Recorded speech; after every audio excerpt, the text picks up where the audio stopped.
Hey everyone, Paul with Raven Creek Homestead. It's July 11th. It's hot, it's humid, it's sunny, it's a beautiful day, and I'm really excited because today is day one of the start that I am going to be working on queen grafting right over here in that hive that I've been building up as a cell builder. Now, July's a little late probably for this. We're going to have a dearth coming in August, but I got the gear. I'm stoked. I want to try it. I'm going to learn stuff. I might fail at some things. And I'll video the process here as well.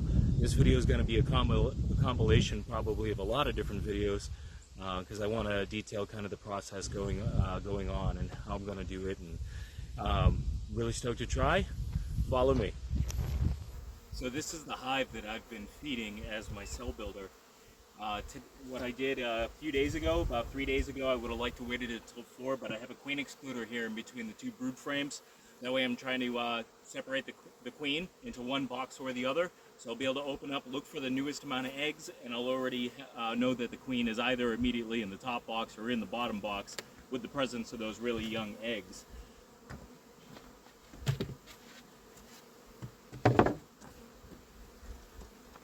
Once I find the queen, I'm going to isolate her in a queen clip, and then I'm going to start the process of the graft setup.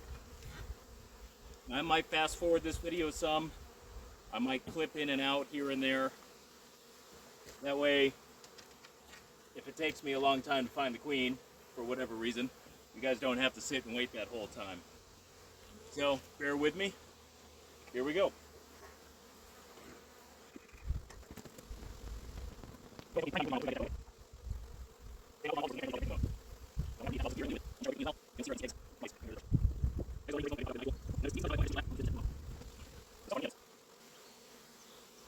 always nice to talk to your ladies as well, or at least I do.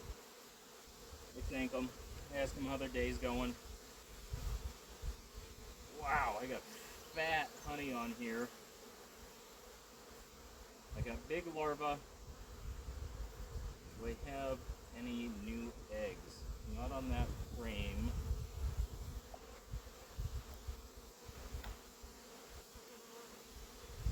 Oh, I do. I have the queen right here. How you doing, gorgeous? Let's go ahead and get you up in and see if I can pick up my first queen.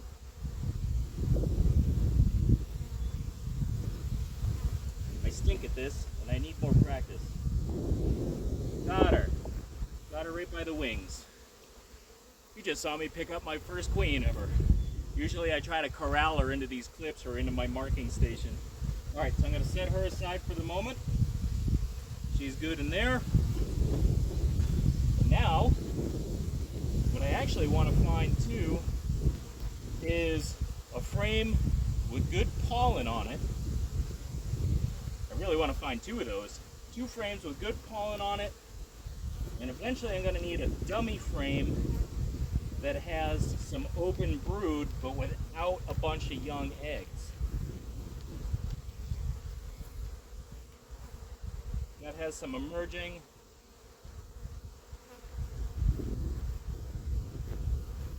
Well, that has some younger eggs, but it does have some good open larvae as well. And the reason why you want to do that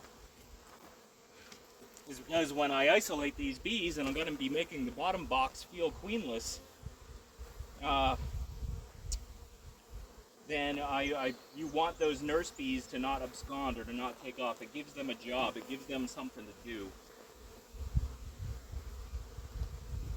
Come on, look out, bees. So I'm going to leave most of those bees right on there for the moment, and I'm going to be marking this frame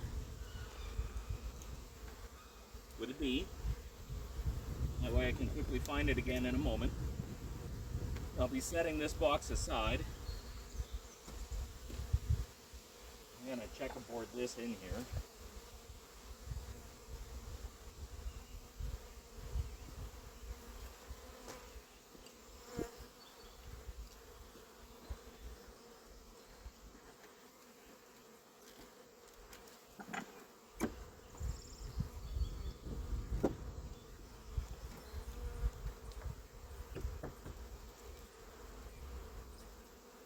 job, mums.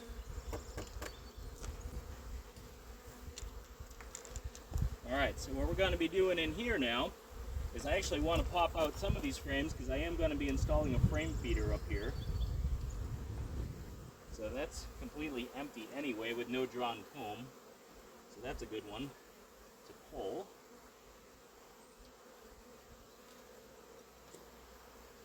A little bit of food stores.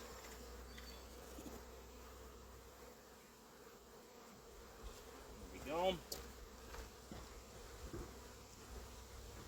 Insert a la frame feeder.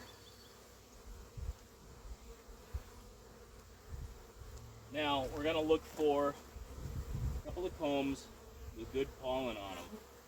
And if I can find some right down here, then I'll isolate those right away. Looking for good stores and good pollen.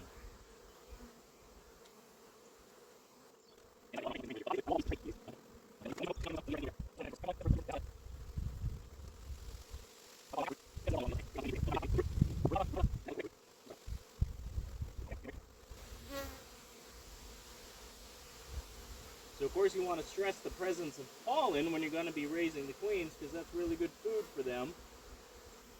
Really important resource for them to be able to feed the babies, and in this case, baby queens.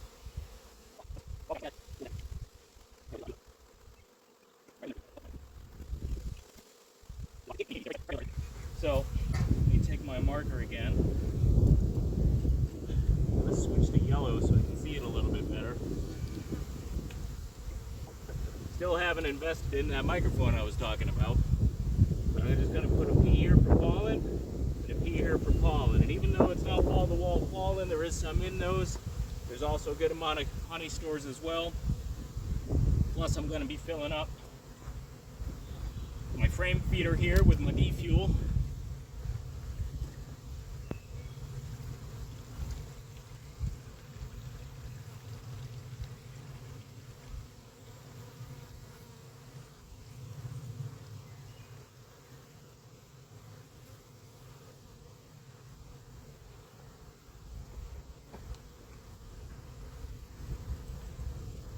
Then, what I'm going to be doing, ladies, I'm just going to put you back in there for a moment.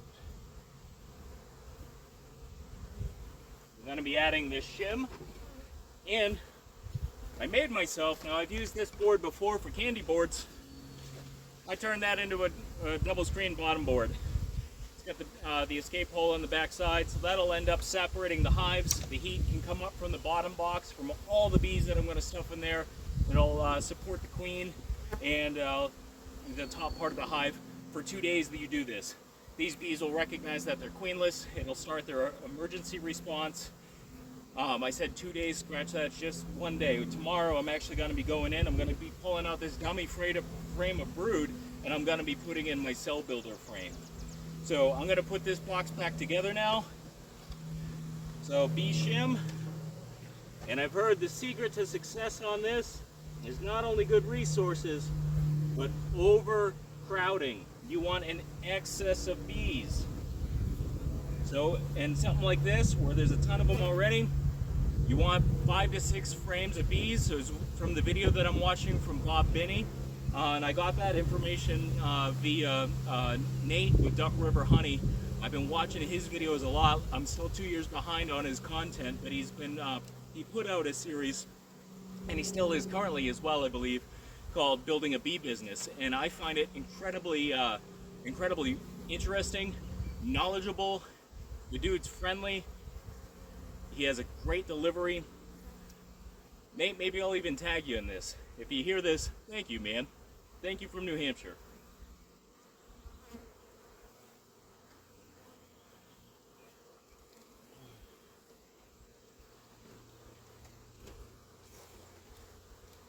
I probably could have done a cleaner shake on that. But all girls, I'm going to put you aside for the moment. You girls don't have enough on that frame. Let me skip to this one.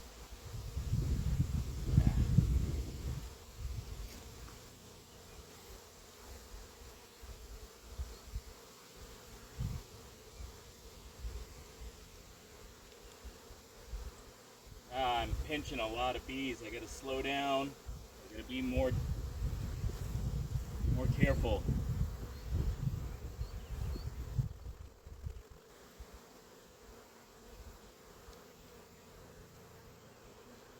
Yeah, here's a great one.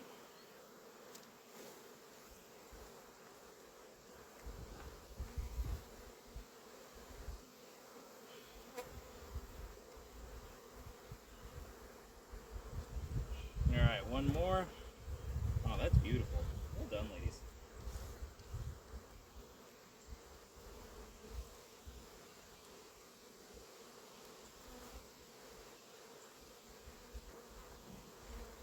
You are going to go back in. Also taking the opportunity to checkerboard a little bit in here. I always want the most amount of drawn comb that I can get. What I might do as well, because these girls don't necessarily need it, I'm going to take out this frame feeder. It's a little bit left in, so I'm going to pour that into this one incredibly carefully.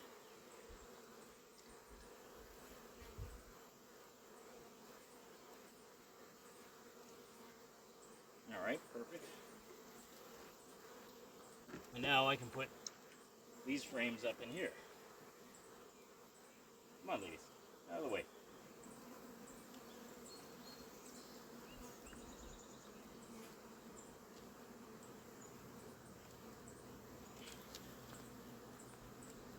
That one's just got wax on it. It doesn't have any drawn comb at all, so hopefully they'll get working on that. But that is not the focus of what I am doing at the moment. So, I have on my shim here to give the bees a little bit of extra room because there's so many of them. My double screen bottom board, or my version of it anyway. Top box is going to go back on.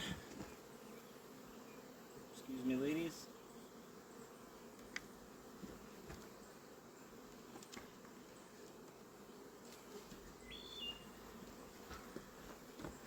I know, I spilled some sugar syrup, ladies. Come on. All right. Let's go ahead and release the queen back in. There you go, mama. Good job. Bye-bye. Now I can go ahead and close back up.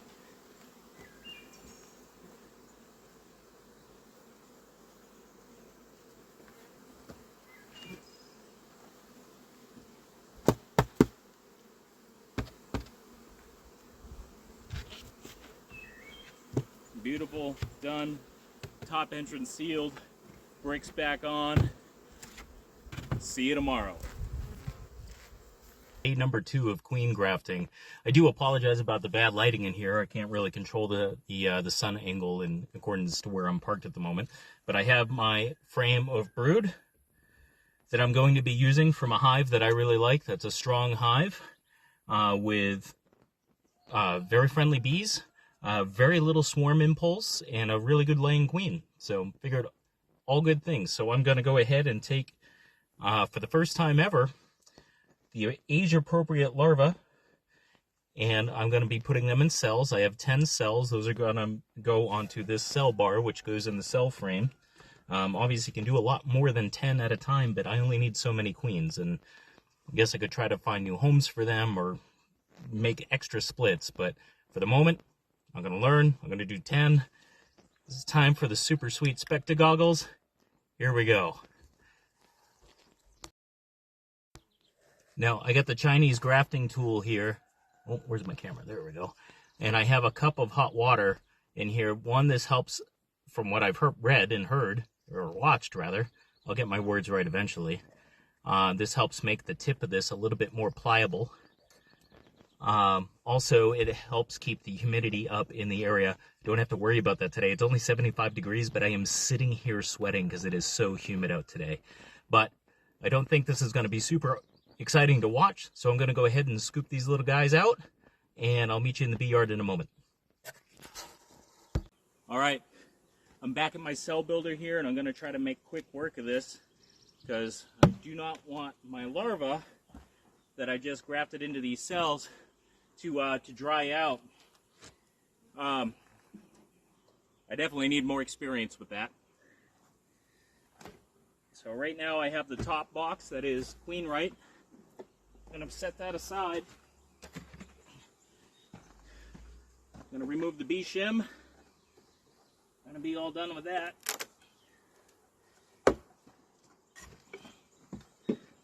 And I got to check this box real quick for emergency cells, because we want to make sure that there's none of those. So I'm going to go ahead and do that. Then I'm going to be taking out my open brood kind of dummy frame, the one that's going to keep the nurse bees busy. I'm going to take that out. That's going to go back up into the top box. And I'm going to be going ahead and putting in my cell frame here with my 10 cells. And we'll check back in a couple of days to see if any of those take. So I misspoke earlier. I think I said that I was done with the bee shim. I'm not. That's still staying on there to give the overcrowded bottom box bees more room. So the cell frame is in there. I have that clearly marked with pink paint on the top. I refilled their feeder as well. I've got the bee shim still in place, and this hive is still technically queenless. I got my my double screen bottom board right here with the entrance facing in the rear with the queen right box on the top. So in 2 days' time, I'll come back. I'll check on the viability of that cell frame, and then I'm going to go ahead and reverse these boxes and put the queen on the bottom, separated with a queen excluder, and the cell frame up on the top. This whole box with the cell frame up on the top. And this makes for this is a combination of a cell starter, and when you move it up here, it becomes a cell finisher. So you don't need two separate boxes, which is really good because I only have limited equipment. So this is a way to combine and make both into one. So we're going to see how that works out. It'd be important to note too that when I was checking the bottom box here for emergency cells, there was probably throughout all of those frames anywhere from 8 to 10 emergency cells that they may have started. Now, I didn't check each for viability to see if a larva had been moved in there with royal jelly. Basically, if I saw a queen cup, I squished it and I moved on. There was about 4 on that dummy frame. I had the open brood frame that I didn't need to do anything with. But I definitely crushed the other ones that were on the frames that stayed in here. So definitely check for emergency cells. They are going to make them. Today's day number 5. We're going to be doing some work out here on the cell builder for the queen rearing. We're going to be taking them the queen right section, and we're going to be putting that down below, and we're going to be checking for the viability of queen cells on the cell frame, and hopefully, as long as there is some, we're going to be moving that box up top to turn this into a cell finisher. And then I'm just going to be separating the top box and the bottom box with a queen excluder.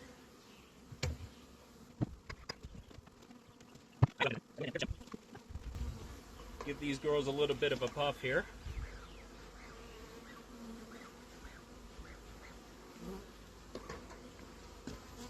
And let's go ahead and first and foremost pull out the cell frame and see what we got.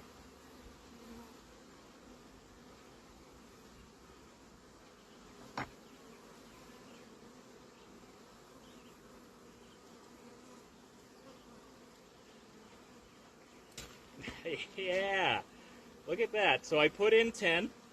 Let's get rid of some of these bees.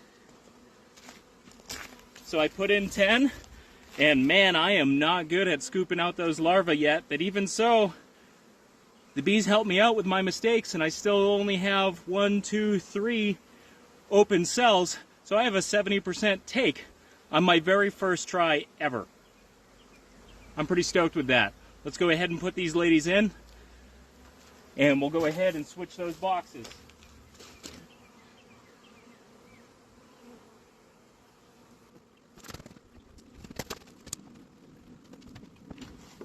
I can take off the double screen bottom board. We're done with that as well.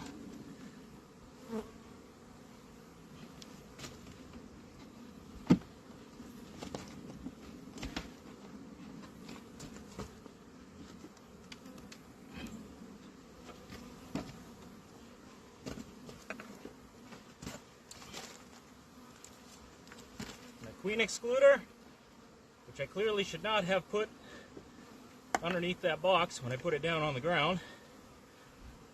And now, my cell finisher, which I believe has a rock on it. No, it has the entrance reducer on it. So I'll be putting that back here in a moment.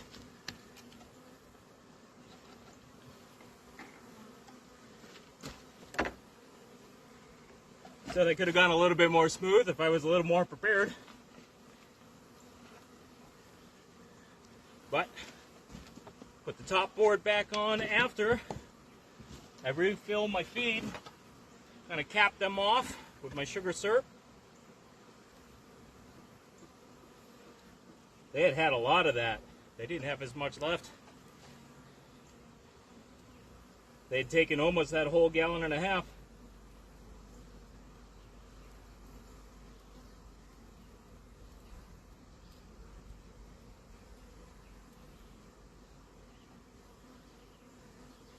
I'd also thrown some sticks in there as well to help out with a little bit of the drowning that I was having. And it looks like I should have added some more sticks on the other side. I'll do that now.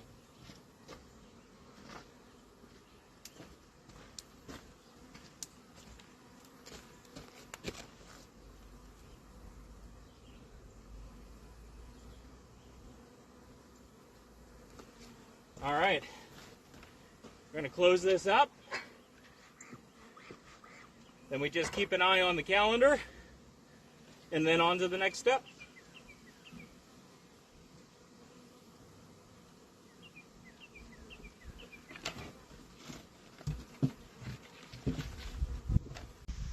So I'm excited. Today is eviction day. We're going to be opening up the cell builder here, and I actually wasn't able to check to see if the cells got fully capped. So we're going to learn that together today, and hopefully I still have 7, because at least 5 of those are going to go into these nuke boxes right here, and I have another one over here as well. So I'm going to be making up at least 5 nukes. I think I have one hive, the infamous hive number 7, that probably still needs a queen. There's an unmated virgin in there, but she's been in there for a long time, so I'm going to have to open that up, check her, see if she's mated yet. If she is, I'm going to have 2 extra queens that I need to figure out what to do with, but I figure that's a good problem to have. But I'm really stoked to be making 5 more splits. Hopefully, let's go ahead and open up the box.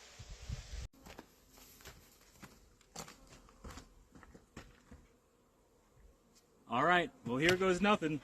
Let's see what we can find here. Now I'm not going to smoke these girls a lot. I'm probably going to spray them with sugar syrup because I don't really want to mess up any queen pheromones.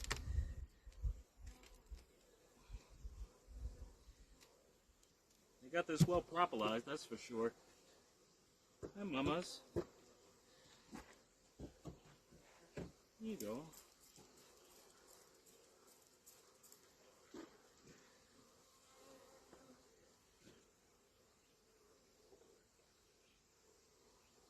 All right, here we go.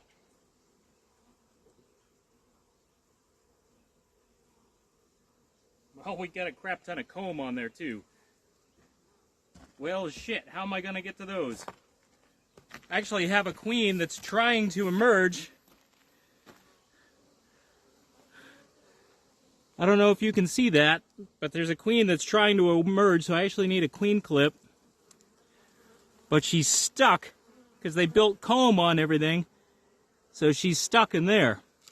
I guess it probably would have been smart of me to put in that the second cell rail. So now I might have a mess on my hands. I might have some emerged queens. Let's clean up a mess. So look at that. I took that piece of comb off the frame and literally caught her as she emerged. So there's one. Glad I have more queen clips. Now it's time to look for the others. I have one that got killed in the cell, but it looks like I have multiple that got released. Oh boy, this did not go as smoothly as I planned. I went according to my calendar as well, so maybe in the future I'll just do this one day earlier. So this is, for the most part, a fail. I have the one queen bee that they took out before she was even old enough to emerge on her own. I have 2 live queen bees the one of them only has one wing, so she'll never be able to get mated. I do have one viable queen bee that I found. Now this is the one that I rescued that was stuck in the comb. That's probably the only reason why she survived. She was stuck with that comb that they built. And then I did find two more dead ones as well, or dying in the process of, down on the queen excluder sitting there. So it's a shame. It's a shame that all this work went into dead queens. But lessons learned, and this is how we learn. You can see that's where this one here got chewed out. You can tell on the side. And the other ones had emerged. So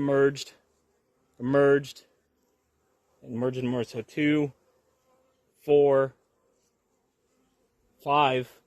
5 emerged, and I have all 5 of those accounted for. 6 might have emerged over here. Or excuse me, one of the ones in the middle here, right here. So, tough. I wish that would have gone better. So, let me actually talk to the camera here. I'm in the process still. I am going to see if I can make some emergency style splits. I have the resources. I'm going to go ahead and do that. The one strongest queen, I have a good home for her set up. So I would have liked for this to have gone better. But this is how it is sometimes with beekeeping, especially with my first time being in this and going by a calendar. I didn't expect them to emerge for 2 to 3 days from now. So they're early. They're early queens. Maybe the larvae were further along than I thought they were, which would be why you'd want to really isolate your breeder queen. That way you know exactly how old your larvae are that you are starting your cells with. Barring that, yeah, you might want to give yourself a couple of days leeway, like I now learned that I should have. So I'll wrap this all up in a bit, probably on a finisher video. So let's have a chat. What happened? Well, all but one of the queens was dead. That's what happened out of my queen rearing cell builder. They all emerged earlier than I thought they were going to. What could have led up to that? Is I may have harvested larvae that were slightly older than 4 days. I really chose the smallest larva that I could when I was looking at it, but I didn't isolate the queen. There's different ways that you can do that, and if you isolate your queen for 4 days, you know how old the eggs are. You know how old the larvae are on that one frame. So you isolate her on one frame. Since I didn't do that, and I just went with the youngest possible, I might have been off by a day or two. Hence, my queens emerged a day or two too early. They all emerged today. Even the ones that were dead weren't fully dead. They still had a little bit of movement on them. It's unfortunate because, yeah, that was five beautiful queens, only one of which was viable. The other ones I just had to, put out of their misery. The only other one that may have survived was wingless, so she couldn't be mated. So, huge bummer. I'm